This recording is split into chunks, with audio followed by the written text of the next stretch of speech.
Students, how are you all? I hope you all are fine and doing well.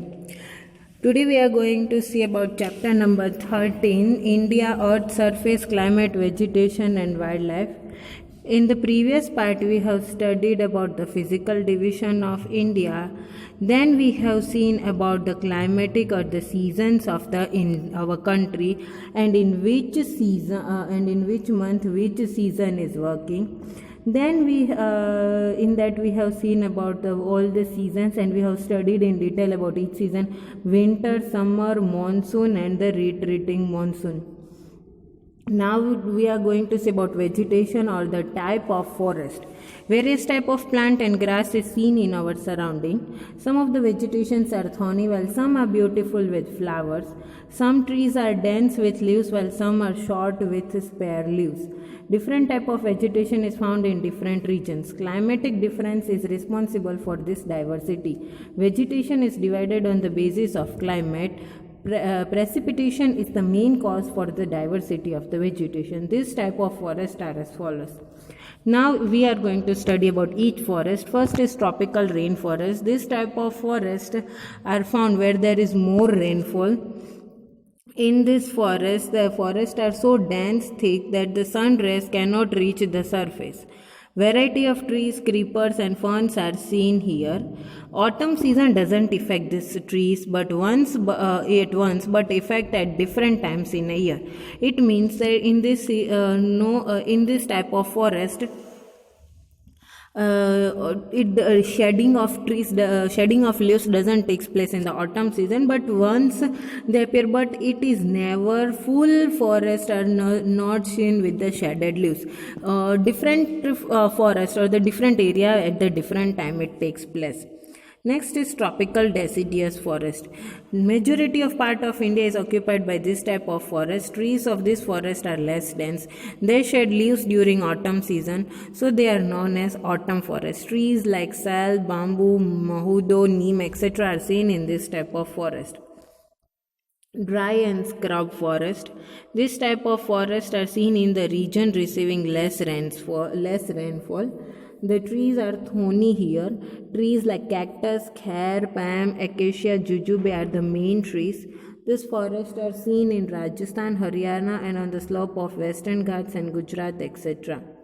Now montane forest. According to their name, this type of forest are seen in mountainous region. In the mountains, a variety of plants and different species of plants grow at a different heights. Vegetation growing at a height of 1500 meter to 2500 meter from sea level is conical in shape, or its leaves are needle shaped. On the basis of its shape, this vegetation is called coniferous vegetation. Trees like ched, deodar, pine, etc. are this kind of vegetation. Mangrove forest. This type of forest grow in brackish water in the salty water of the sea. This type of forest are seen in West Bengal, Gujarat and on the shore of Andaman and Nicobar Islands. Sundarban in Delta region of Gujarat has this type of forest. This name has been taken from the tree named Sundari. Importance of forest. There are various advantages of forest: environmental advantages and economical advantages. Environmental advantages: it keeps the environment clean, it brings rain, prevents soil erosion, natural habitat for wildlife, conservation of underground water. Economical advantages are fuel and ornamental wood, medicines, raw materials for industries, fodder and forest products like lac, resin and glue. Variety of wildlife reside in the forest of our country. This include mammals, birds, creatures, aquatic animals, amphibians, insects, reptiles, bugs, etc. Tiger is seen in the various parts of our country and it is our national animal. Wild goat in Himalayas and Nilgiri mountains, elephants and one-horned Indian rhinoceros are found in the forest of Assam are moving freely. Forest of Kerala and Karnataka are known for elephants. Gudkar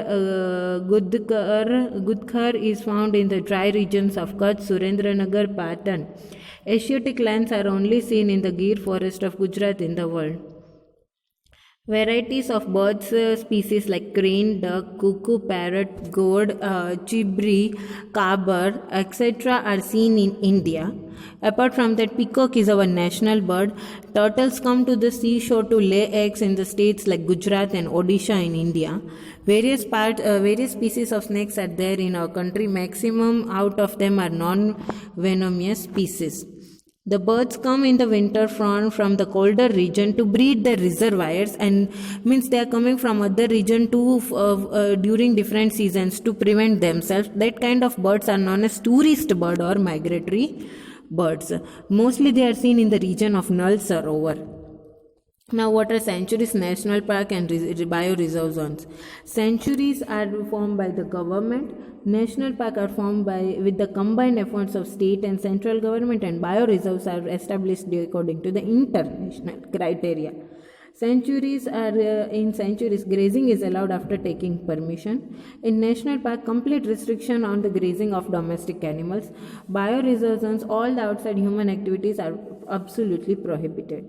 Examples of sanctuary are Balaram Sanctuary, Nal Sarovar Bird Sanctuary. Examples of national parks are Gir National Park, Veeravathan National Park. And examples of bioreserve zones are partial area of Rann of Kutch and Nilgiri areas. So these all are our things of our country which we have to protect, and this protection of wildlife and vegetation must be in our country. Okay, so in this chapter we have studied about the wildlife, and also we have studied about the vegetation in the sense about the crops and the plants which are growing in the different region. I hope you have understand this chapter. So you have to remember all the important things which we have studied in this chapter, and try to complete the exercise. Thank you for listening. Thank you.